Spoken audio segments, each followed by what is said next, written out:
पर एक दौर में आप उसके दीवाने बने बने घूम रहे थे, किसी वजह से चेहरे का सौंदर्य देखा, आपको लगा इससे बड़ा सत्य क्या है ब्रह्मांड में, यही ब्रह्मांड का अंतिम सत्य है, इतना सुंदर चेहरा भगवान ने किसके लिए बनाया है, मेरे लिए बनाया है। और इस चक्कर में आप सुबह से रात तक पतंगे की तरह आगे पीछे दौड़ रहे हैं। अच्छा तो ये है कि वो कह दे कि भाई मेरे पास फुर्सत नहीं है, मुझे पढ़ाई करनी है और आप चुपचाप पढ़ाई कर लीजिए। पर किसी किसी का दुर्भाग्य होता है, हाँ हो जाती है। और हाँ होना तो ठीक है। हिंदी साहित्य में बहुत रोचक कुछ लोगों ने उपन्यास लिखे। एक लेखक ने कहा, देखिए आप हिंदी फिल्में देखेंगे, हिंदी की फिल्में आमतौर पर स्ट्रगल क्या है कि जो नायक है, हीरो है, वो हीरोइन को प्राप्त करना चाहता है और विलन के तौर पे आमतौर पे हीरोइन के पिता और भाई ही रहते हैं। कभी कभी कोई थर्ड पर्सन भी होता है जो प्रेम त्रिकोण का तीसरा कोण बनना चाह रहा है, ऐसा भी होता है। कभी कभी भाई या पिता वो नाराज हैं, ऐसा होता है। और पूरी स्ट्रगल ये है कि कैसे वो उनको कन्विंस करे। अगर फिल्म इमोशनल है तो वो अपनी होने वाली पत्नी के पिता को कन्विंस करने के लिए गांव में जाएगा, खेत में रहेगा, साथ में काम करेगा सारे, और फिर वो कौन सी फिल्म थी, रमैया बस्ता भैया, ये तो मैंने देखी ही नहीं। मैं तो दिल वाले फीलिंग से बोल रहा था। DDLJ देखी आप लोगों ने? वही है ना, इसमें शाहरुख खान, काजोल, अमरीश पुरी। हाँ, उसमें पूरी ताकत लगाई है कि मैं किसी तरह से इसके पापा की सहमति बना लूं, उसके बाद विवाह करूं, और उसने बना भी ली। अंत में मतलब वो ट्रेन पे है, सिमरन खड़ी है, और तब अंततः उसके पापा का हृदय परिवर्तन हुआ और पापा ने कहा जा सिमरन जा, जी ले अपनी जिंदगी, है ना। इससे क्या होता है, इमोशंस बहुत हमारे ओवर पावर करते हैं कि परिवार भी बच गया, रिश्ता भी बच गया। इससे अच्छा क्या है, विन विन है, परिवार भी रिश्ता भी। लेकिन ऐसे पापा फिल्मों में ज्यादा होते हैं, ऐसे पापा समाज में कम हैं। समाज में पापा बोलते हैं आ सिमरन आ, घर के अंदर बैठ जा शांति से, ड्रामा मत कर ज्यादा। तो लेकिन एक उपन्यासकार ने बड़ी अच्छी बात कही। उसने कहा कि कहानियां पढ़ के लगता है कि सारी स्ट्रगल विवाह तक की है, और हिंदी की फिल्मों का, अधिकांश फिल्मों का जो अंतिम दृश्य होता है उसमें हीरो हीरोइन की शादी हो रही होती है, मंडप सजा होता है, फूल बरसाए जा रहे होते हैं, और उसके बाद द एंड लिखा हुआ आता है। जबकि वो द एंड नहीं है, वो द बिगिनिंग है। क्राइसिस तो अब शुरू हुआ है। ये क्राइसिस नहीं है, इंटरवल है, 2-4 महीने का इंटरवल है जब चीजें ठीक लगती हैं। उसके बाद का जो क्राइसिस है, बड़ा क्राइसिस है। किसी एक व्यक्ति के साथ 24 घंटे रहना, उसकी बहुत सारी आदतें जो आपको नहीं अच्छी लगती, आपकी बहुत सारी हरकतें, आदतें जो उसे नहीं अच्छी लगती हैं, एडजस्ट करना। कभी कभी मन विद्रोह करता है, झगड़ा करता है, मन करता है कि इसके साथ रहने के लिए मैंने इतनी स्ट्रगल की, अपने घर से झगड़ा किया।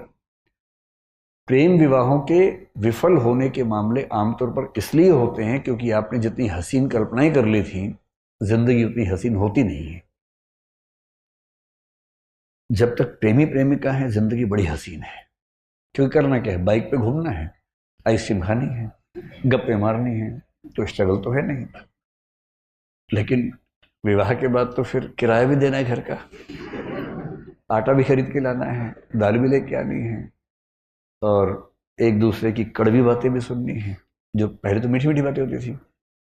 एक दूसरे को मेकअप के बिना भी देखना है, जो नेचुरल पोज है वो भी देखना है। अभी तक तो वो देखा गया जो बहुत अच्छे से बनाया गया था। दिन में 1 घंटे के सौंदर्य के लिए 3 घंटे तपस्या की गई थी, केवल वो 1 घंटा देखा था। अब तो बिना पानी, बिना धूप, वो जो मूल रूप है, अब तो वो भी सामने आएगा। हाँ, मेरी भी लव मैरिज है। मतलब जब कोई व्यक्ति कहे तो कुछ हिस्सा तो अपने अनुभव से आता ही होगा उसका भी। सीधी सी बात है, इसमें क्या है। और मैं कभी ये नहीं कहता कि मैं बहुत अजूबा हूँ। जैसे आप हैं वैसे मैं हूँ, आपसे थोड़ा सा बड़ा हूँ, इसलिए अनुभव थोड़े से पहले हो गए, इतना ही अंतर है ना। तो सबके साथ ही होगा। लेकिन असली स्ट्रगल यहाँ तक की थोड़ा ना हो, तो उसके बाद की, जैसे IAS बनने तक की स्ट्रगल एक है, IAS बनने के बाद की स्ट्रगल दूसरी हो जाती है। पर स्ट्रगल तो जिंदगी में रहती है, हमेशा रहती है। हरिवंश राय बच्चन ने बड़ी अच्छी बात कही कि संघर्ष है तो जीवन है, बिना संघर्ष के थोड़ा जीवन होता है, जीवन में संघर्ष थोड़ा बहुत रहता ही है। ठीक वैसे ही जो आपसे कहना चाह रहा था कि अगर दुर्भाग्य से किसी ने हाँ बोल दिया तो इस बात का बहुत खतरा है कि एक तो आप पढ़ाई से दूर भाग जाएंगे, डिस्ट्रैक्शंस बहुत हो जाएंगे। उससे बड़ा खतरा है कि 3-4 महीने 6 महीने बाद आपको उस व्यक्ति से भी दिक्कत होनी शुरू हो जाएगी और फिर आपको जीवन का सत्य दिखेगा, मुश्किल दिखेगी। इसका मतलब ये नहीं है कि जीवन सुंदर नहीं है, जीवन बहुत सुंदर है, बस सही समय पर सही चीजें हों, सही तरीके से हों तो सौंदर्य बढ़ जाता है। तो सफलता क्या है उस पर हम आज बात नहीं करेंगे, क्योंकि सफलता एक दौर में हमें जो लगती है, एक दौर के बाद कभी कभी लगता है कि वो सफलता नहीं है। मैं ऐसे बहुत आईएएस अफसरों को जानता हूं जिन्होंने पूरी ताकत से आईएएस या आईपीएस या कोई सर्विस में सिलेक्शन लिया, काम कर रहे हैं 10 साल 20 साल 22 साल से काम कर रहे हैं, और जब उनसे गुफ्तगू होती है बहुत अच्छे से, तो उनमें से कुछ लोग जब इमोशनल लेवल पर बात करते हैं तो कहते हैं कि गलत फैसला हो गया, मेरा मूल व्यक्तित्व इस चीज के लिए था नहीं, पर मैं इस चीज में आ गया। और ये सबके साथ किसी ना किसी मात्रा में होता है, इन चीजों का तनाव नहीं लेना है। आज हम ये समझेंगे कि सफलता का मतलब, अगर हम मानने आपको आईएएस बनना है, जैसे आपका फिलहाल यही उद्देश्य है, यही सपना है, तो उसके लिए कौन सी चीजें आपके अंदर होनी चाहिए। अगर हैं तो बढ़िया है, नहीं तो उस पर थोड़ा थोड़ा काम करना शुरू कर देंगे अभी से, है ना। तो हम आईएएस को भी दिमाग में रख के बात करेंगे, लेकिन सिर्फ आईएएस की बात नहीं करेंगे, और भी चीजें दुनिया में हैं उनको भी ध्यान रख के बात करेंगे। एक क्षमता होती है जिसको बोलते हैं आईक्यू।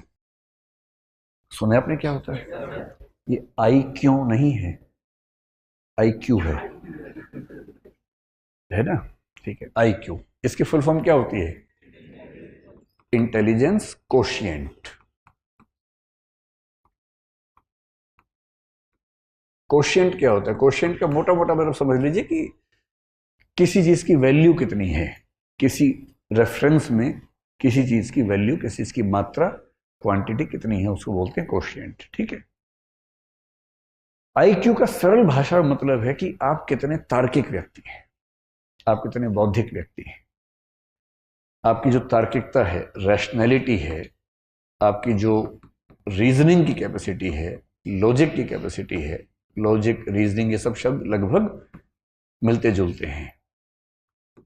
ये क्षमता कितनी है आपके अंदर? और दुनिया के इतिहास में ऐसा कई लोगों ने माना कि सबसे सफल व्यक्ति वही है जिसके अंदर तार्किक क्षमताएं ज्यादा है। कुछ हद तक ये बात ठीक भी है, क्योंकि अगर आप तार्किक ज्यादा हैं तो आपकी डिसीजन मेकिंग कैपेसिटी बेहतर होगी, जो कि डीएम में होनी भी चाहिए। डीएम में क्या है? डिसीजन मेकिंग है ना, क्योंकि फैसले कर रहे हैं, और आपका फैसला केवल आपके बारे में नहीं है, पूरे जिले की जिंदगी के बारे में। 12, 14, 15 साल की सर्विस के बाद आप पूरे राज्य के स्तर पर प्रभावित करने लगते हैं समाज को। और यदि आप सेंटर की डेपुटेशन पर आ गए और 25-28 साल की सर्विस कर चुके हैं, तो आपकी कलम पूरे देश की नियति तय करती है। इसलिए बहुत जरूरी है कि आप सोच समझ कर फैसले करें। आपका चीजों को समझने का, फैसला करने का जो प्रोसेस है, उसमें जो तटस्थता चाहिए, ऑब्जेक्टिविटी चाहिए, वो एकदम ठीक हो। ऑब्जेक्टिविटी का मतलब है कि आप फैसले इसलिए नहीं करते कि आपका मूड अच्छा नहीं था, आपकी विचारधारा ये है, आपके मन में ये भावना आ गई अचानक, नहीं। आप फैसला करेंगे तथ्यों के आधार पर, फैक्ट्स, आर्गुमेंट्स, और दुनिया के बाकी देशों में कैसे सिस्टम चल रहे हैं, बाकी राज्यों में कैसे चल रहे हैं, उन सबको स्टडी करेंगे, और उन सब के बेस पर जो सबसे अच्छा आपको लगेगा, या अच्छे अच्छे को मिलाकर जो बेस्ट लगेगा अपने समाज के लिए, आप उसको अप्लाई करेंगे। ये जो पूरी क्षमता है, इसको बोलते हैं इंटेलिजेंस कोशिएंट। और हम मानते हैं कि बिना इंटेलिजेंस की सुपीरियोरिटी के आप सचमुच कम से कम सिविल सेवाओं में तो ना जा सकते हैं, ना शानदार परफॉर्म कर सकते हैं। कुछ ऐसे लोग हैं जो संयोग से, किसी तुक्के से सिलेक्ट हो भी गए कभी, तो वो अच्छे परफॉर्मर नहीं हो पाते। आप एक जिला ठीक से नहीं संभालेंगे, एक दुर्घटना करवा देंगे, तो आपको अगला जिला मिलेगा ही नहीं। फिर आपको सचिवालय में कोई ऐसी पोस्ट देंगे जिस पोस्ट की वैल्यू बहुत कम होती है। और आईएएस आईपीएस के हर सर्विस में कुछ ऐसी पोस्ट रखी जाती हैं ताकि ऐसे लोग जो सरकार के साथ संगति में नहीं है या जिनकी कॉम्पिटेंस कम है उन्हें वहां सेट कर दें, वो केस ना कर सके कि मुझे मेरे पद के अनुसार नहीं कुछ दिया गया, तो उनके लेवल पे पद बना के रखते हैं शंटिंग करने के लिए कि चुपचाप यहाँ बैठे रहो, नुकसान मत करो कम से कम। आईक्यू अच्छा होना किसके लिए जरूरी है? जैसे अगर आपको फिलोसफर बनना हो तो बहुत अच्छे आईक्यू के बिना नहीं बन सकते। किसी का आईक्यू अगर 90 से 110 के बीच में है तो मानते हैं कि सामान्य बुद्धि का व्यक्ति है, एवरेज, ठीक है। मतलब अगर आप आईएएस बनना चाहते हैं तो जनरली हम मानते हैं कि 120 140 के बीच में अगर आईक्यू है तो आप ठीक है, बढ़िया है। 140 प्लस आईक्यू किसी का हो तो इसका मतलब गिफ्टेड व्यक्ति है, बड़ी बात है। किसी किसी का आईक्यू 200 भी होता है, एक दो व्यक्तियों का 250 के ऊपर भी देखा गया है इतिहास में, जो कि बहुत रेयर बात है। ये वही व्यक्ति हैं जो 5 साल की उम्र में 12वीं क्लास पास कर ली, 8वीं क्लास में किसी यूनिवर्सिटी में पीएचडी कर रहे हैं, मतलब 8 साल की उम्र में, 9 साल की उम्र में। कभी सुना है आपने ऐसा? ये वो बच्चे हैं कि 8-9 साल की उम्र में उनके दिमाग का इतना विकास हो चुका है कि जैसे एक बच्चे की कहानी में एक बार पढ़ रहा था, शायद अमेरिका यूरोप में किसी देश में था वो बच्चा, तो उसकी उम्र थी शायद 5-6 साल के आसपास। तो अपनी उम्र के हिसाब से जो क्लास होती है पहली दूसरी क्लास उसमें बैठा हुआ था, सब बच्चे पढ़ रहे हैं, मैडम के साथ गाना गा रहे हैं एकदम, मैडम कह रहे टी से टोमेटो, सब बोले टोमेटो, ये सो रहा है आराम से। तो टीचर ने उसको बड़ा समझाया, पुचकारा, धमकाया कि भाई क्लास में पार्टिसिपेट करो, ये करता ही नहीं था। हालत ये हो गई कि स्कूल ने कहा कि भाई ये चल नहीं पाएगा। ये तो एडिसन के साथ भी ऐसा ही हुआ था। और बाद में जब टेस्ट किया उस बच्चे का आईक्यू निकला 200 के आसपास, और तब पता लगा कि उस बच्चे का मेंटल लेवल 10वीं क्लास का हो चुका था, बिठाया था पहली क्लास में। अब बता रहे टी टोमेटो, उसका दिमाग जोमेटो भी सीख चुका है। जैसे उसको 10वीं क्लास में भेजा, मतलब वो 1 साल का क्लास जो है वो 1 महीने में आराम से कर लेता था। 8-10 साल की उम्र में यूनिवर्सिटी में चला गया, 12-15 में प्रोफेसर बन गया। अब है ऐसा आईक्यू तो क्या करें, किसी किसी का होता है। और आईक्यू में दिक्कत यह है कि आईक्यू हमारे चाहने से नहीं बढ़ेगा। आईक्यू में बड़ी मात्रा इस बात की है कि आपको जेनेटिकली, बायोलॉजिकली कितना आईक्यू मिला। हाँ, एक रेंज के अंदर थोड़ा बहुत हम कोशिश से बढ़ा सकते हैं, लेकिन अभूतपूर्व परिवर्तन उसमें करना चाहें, आमूलचूल बदलाव करना चाहें तो नहीं कर सकते। तो अगर आपको मैथमेटिशियन बनना हो, जैसे रामानुजम का नाम आपने सुना होगा, है ना, तो रामानुजम होने की शर्त है कि आपका आईक्यू बहुत ही खतरनाक स्तर पे होना चाहिए।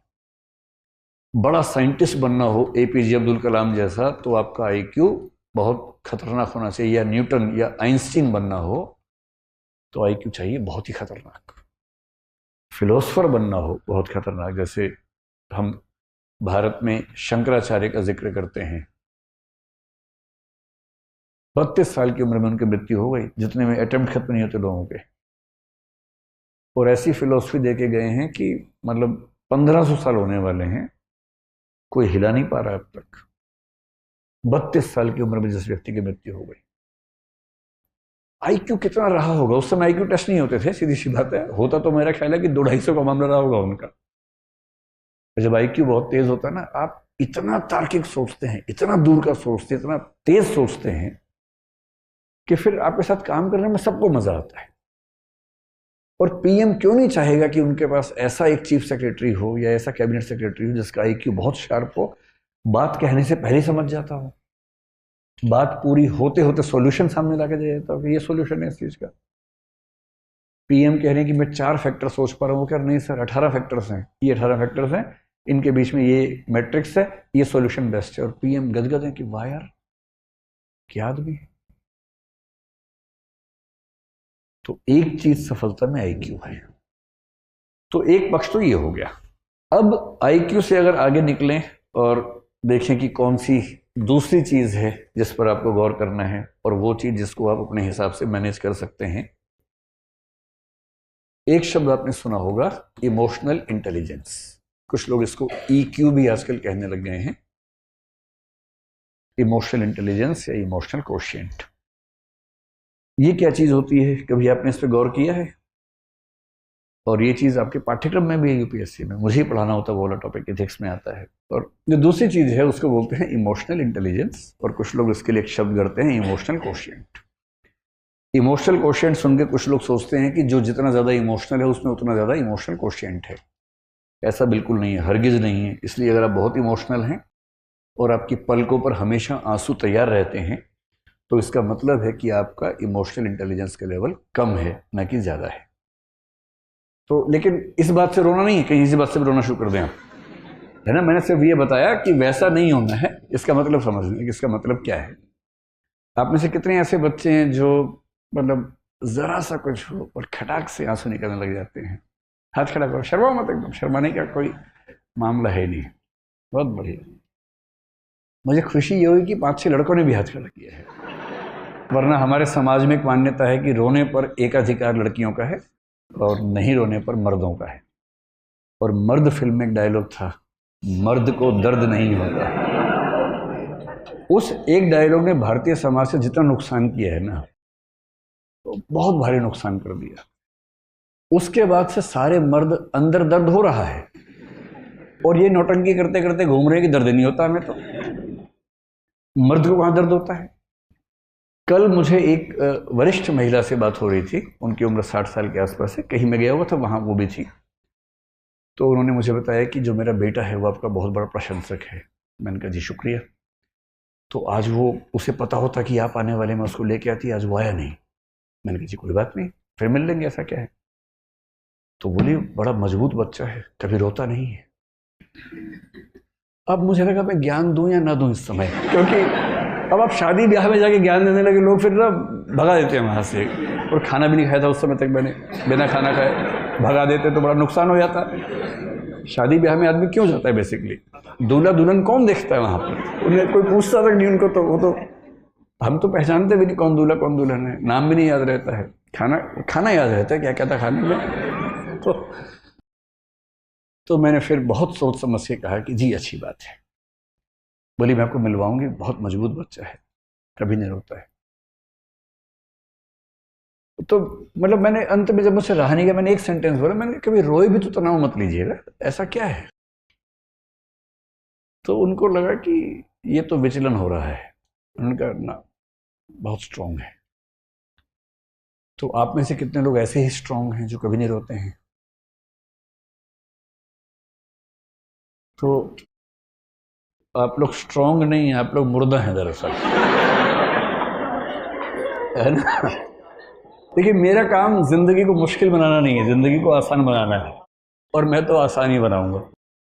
बिना बात के तमाशे इतने इकट्ठे कर लिए हम लोगों ने कि मर्द को दर्द नहीं होता। क्यों नहीं होता? सुई चुभा होता है दर्द। सबको होता है, पत्थर मार के देखो खोपड़ी पे उसके, क्यों नहीं दर्द होगा। अच्छा छोटे छोटे बच्चे जो हैं, लड़का हो या लड़की हो, कोई गिरता है दोनों रोते हैं, चिल्ला चिल्ला के रोते हैं, लड़का भी रोता है लड़की भी रोती है। पता नहीं 5, 8, 10 साल के बाद ऐसा क्या होता है, लड़के रोना बंद कर देते हैं। और मम्मी क्या करती है, मम्मी भी नहीं समझ पाती बेचारी। जैसे ही लड़का गिरता है, रोने लगता है, लड़की है क्या, लड़की है क्या। उसे लगता है कि इसमें लड़का लड़की कहां से आ गया बीच में भाई, मैं गिरा, मुझे दर्द हुआ, मैं रोया, लड़की है तो लड़की है। उसे दो बातें समझ में आ जाती हैं। पहली बात तो रोना और लड़की होना एक बात है, दूसरा लड़की होना और कमजोर होना एक ही बात है। कमजोरी तो लड़कियों का लक्षण है, मैं तो मर्द हूं, दर्द कैसे हो। उसके बाद से दर्द को पीने लग जाते हैं, और पीते पीते उसके बाद दुनिया में कुछ भी उनके साथ हो, अपने पेरेंट्स से भी डिस्कस नहीं करते हैं, किसी को नहीं बताते हैं, सारा दर्द अपने सीने में लिए लिए घूमते रहते हैं। साइकोलॉजिस्ट से मिलना, साइकेट्रिस्ट से मिलना भारत में अपराध माना जाता है। आप मन से बीमार हो चुके हैं, लेकिन आप किसी से मिलेंगे नहीं, वरना लोग क्या कहेंगे कि पागल है, इलाज करवा रहा है अपना दिमाग का। जबकि इलाज की जरूरत है मन को, तन को जरूरत होती है इलाज की, मन को भी होती है, पर वो हम नहीं करवा सकते। और इस चक्कर में लगभग हर पुरुष अंदर से लहूलुहान है, ऊपर से मुस्कुराना भी है, क्योंकि लोग क्या कहेंगे, हंसते नहीं है तो, मुस्कुराते ही नहीं है भाई साहब, तो भाई साहब क्या करें। धीरे धीरे एक नकली मुस्कुराहट ओढ़ देते हैं और जिंदगी भर उसको ढोते रहते हैं। और ये कहानी आप सबके पापाओं की बता रहा हूं मैं, किसी अंकल की नहीं बता रहा हूं। ऐसे में लगता है कि मेरे पापा तो ठीक है, अंकल के बारे में चल रहे, नहीं, आपके पापा भी वैसे ही होंगे। वो मजबूर हैं, रो नहीं सकते, खुश दिखने का नाटक करना जरूरी है उनके लिए। तो एक तो आप वैसे होना मत, और अपने आसपास जो वैसे हो गए हैं उनको थोड़ा सा सहज बना देना।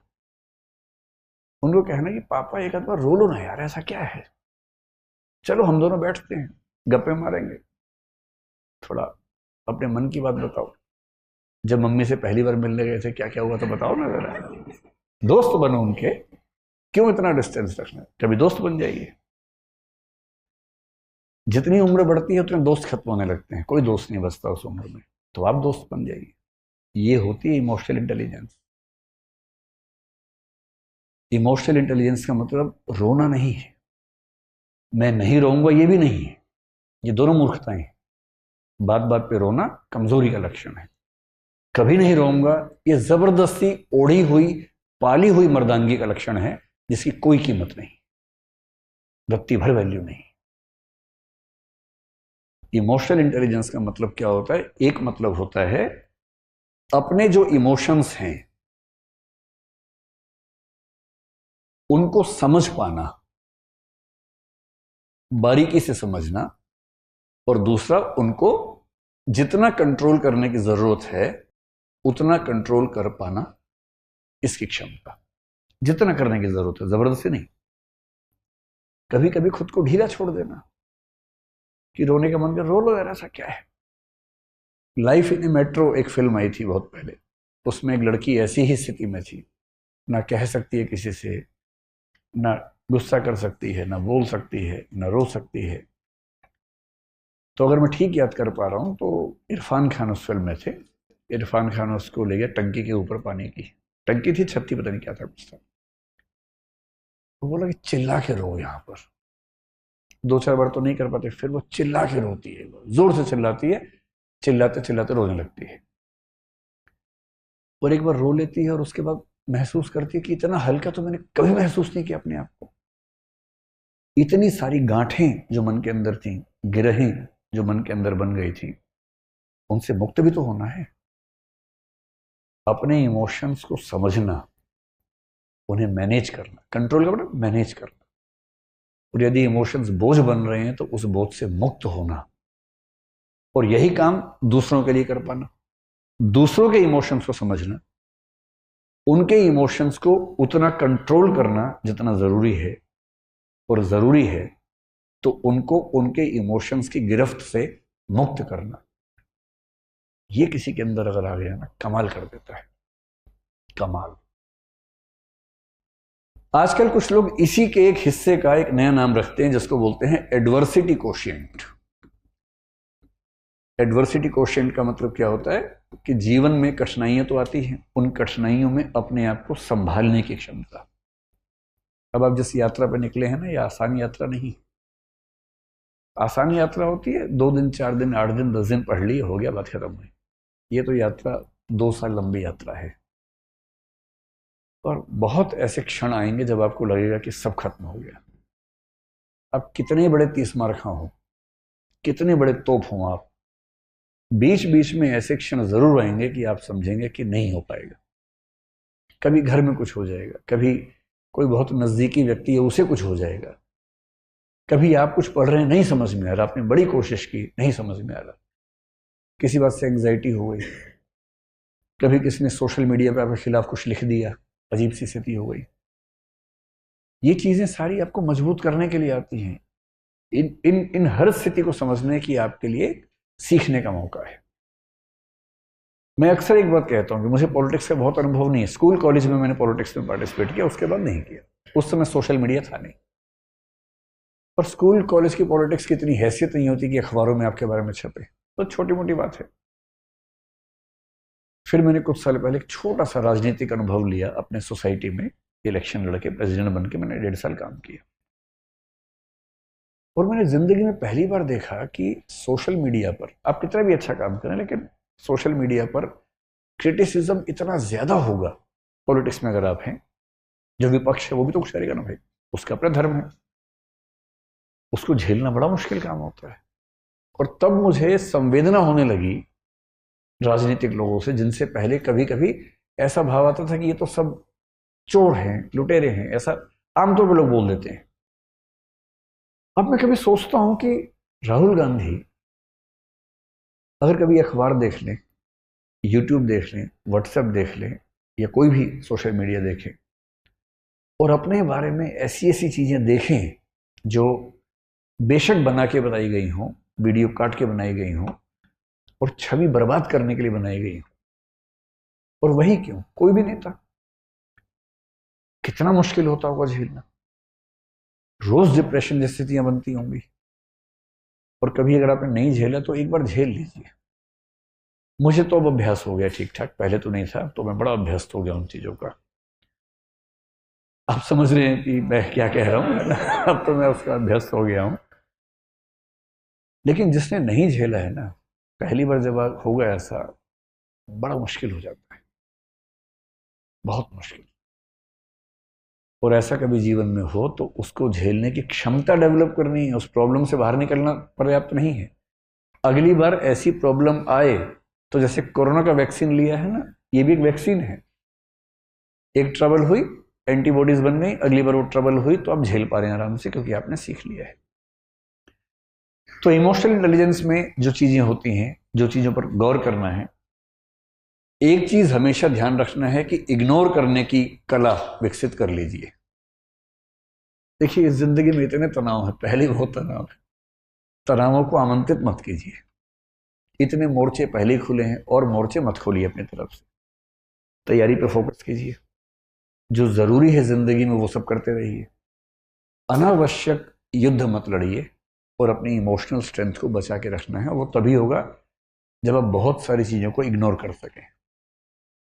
कोई आपका मजाक बना रहा है, क्लास में किसी ने कुछ बोल दिया, लड़ना नहीं है, इग्नोर करना है। आप किसी को पसंद करते हैं मान लीजिए, और उसने किसी और को पसंद कर लिया, तो ये नहीं कि तेजाब की बोतल खरीद के घूम रहे हैं उसके पीछे पीछे, ये तमाशा नहीं करना है। ये गधेपन का चरम लक्षण है। जीवन में सीखने के लिए बहुत जरूरी चीज है ये सीखना कि मुझे रिजेक्ट किया जा सकता है। रिजेक्शन को सीखना बहुत जरूरी है। मैं तो कहता हूं बच्चों से भी जो मेरे आसपास हैं कि एक बार रिजेक्शन मिलना बहुत जरूरी है भाई।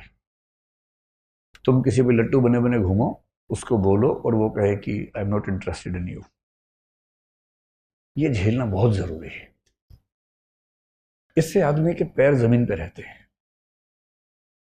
लेकिन इस वजह से रिजेक्ट मत करना दूसरों को कि मैं तो सिखा रही हूं, मैं तो सिखा रहा हूं, ऐसे नहीं है। वो तो अपना फैसला अपने हिसाब से करना चाहिए। लेकिन रिजेक्शन का दर्द, और उस दर्द को, अब जैसे किसी ने रिजेक्ट किया, आपके पास तीन तरीके हैं।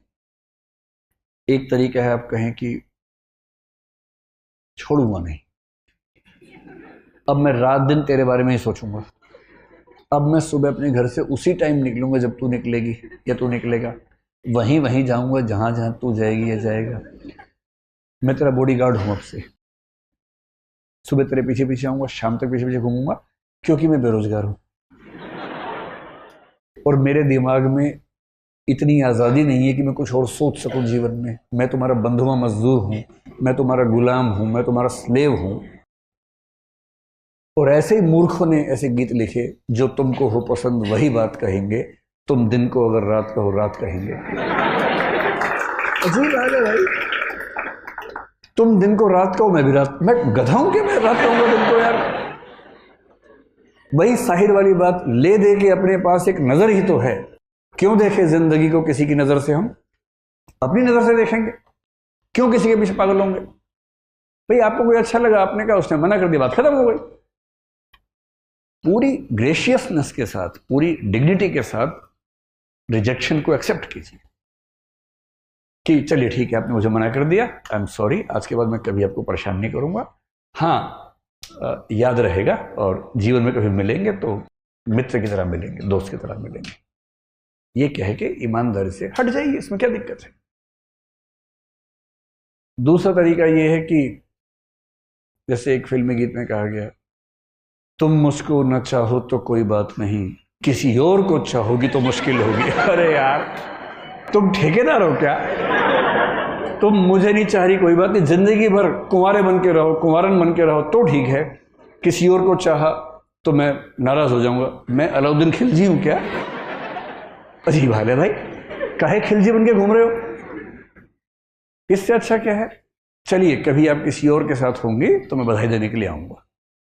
अगर आप सच में उससे प्रेम करते हैं, आप तो दरअसल खुद से प्रेम कर रहे थे, आप अपनी ईगो से बाहर निकल नहीं सकते। आप कह रहे हैं कि मुझसे प्रेम नहीं करती, कोई बात नहीं, इतनी आज़ादी दे रहा हूं, किसी और से किया तो आंख निकाल दूंगा। ये आप इससे प्रेम कर रहे हैं, ये इसको वस्तु समझ के कब्जा करना चाह रहे हैं इसके ऊपर, आप ठेकेदार हैं इसके। ये ठेकेदारी अगर मन में आती हो, उसको मन से निकाल दीजिए, एक कायदे का इंसान बनिए। और सबसे अच्छा रास्ता है इग्नोर। किसी ने कहा कि मैं आपको पसंद नहीं करती हूं या नहीं करता हूं, आपने कहा ओके थैंक यू। उसने कहा थैंक यू क्यों? आपने कहा 4 रास्ते और खुल गए। अरे क्या हो गया इसमें, क्या हो? और एक बड़ा प्रसिद्ध शेर मेरे नाम से लोगों ने बहुत फैला दिया, तू नहीं कोई और सही। नहीं कोई और सही, मेरा नहीं है वो, मैं तो यहां से सुनता हूं वहां बोल देता हूं, मैं तो इतना ही करता हूं। इसका इस शेर के 2 फॉर्म्स हैं, एक फॉर्म दूसरा भी है। अगर तू है हर जाई तो अपना भी ये तौर सही, तू नहीं कोई और सही, कोई और नहीं कोई और सही। एक तो ये है, ये तो उनके लिए जब कोई हरजाई हो जाए, हरजाई का मतलब बेवफा हो जाए, है ना, ये तो उनके लिए है। अगर वो वाला मामला नहीं है, आपने गुलाब का फूल भेजा और वहां से गोभी का फूल आ गया वापस, इसका मतलब तो मुंह गोभी जैसा करने की जरूरत नहीं है, वहां उस अदा से बोलना, तू नहीं कोई और सही, कोई और नहीं कोई और सही, बहुत लंबी है ज़मीं, मिलेंगे लाख हंसी, इस जमाने में सनम तू अकेली तुम। या फिर तू अकेला तो नहीं, ऐसा थोड़ा ना कि केवल किसी पे होगा, किसी पे भी हो सकता है, दोनों पक्षों पे हो सकता है। इग्नोर करना सीखना है, कोई बात नहीं। और 2 दिन बाद कोई आपसे पूछे, यार तूने कार्ड दिया था, उसने तुझे रिजेक्ट कर दिया, कैसा लगता है? और आप कहें कौन? आपने कहा परसों उसने रिजेक्ट किया। और किसने?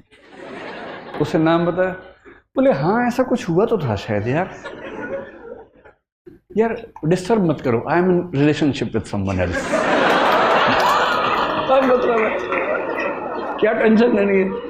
वही व्यक्ति सामने से आ गया, उसने कहा आप कैसे हैं? आपने मैं तो ठीक ही रहता हूँ। अब क्या होता है? अब और तब क्या होता है? नहीं मैंने 2 दिन पहले आपको मना किया था। आप हैं कौन? अच्छा हाँ चेहरा देखा वो लग रहा है। लोड नहीं लेना है एकदम जिंदगी में, इग्नोर करना है। और दूसरे लोग आपके बारे में 4 बुरी बातें बोले, टेंशन मत लो।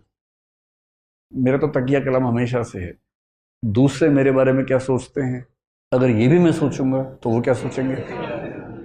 सोचने दो, कम से कम सोच तो रहे मेरे बारे में, तुम्हारे बारे में सोच भी नहीं रहे।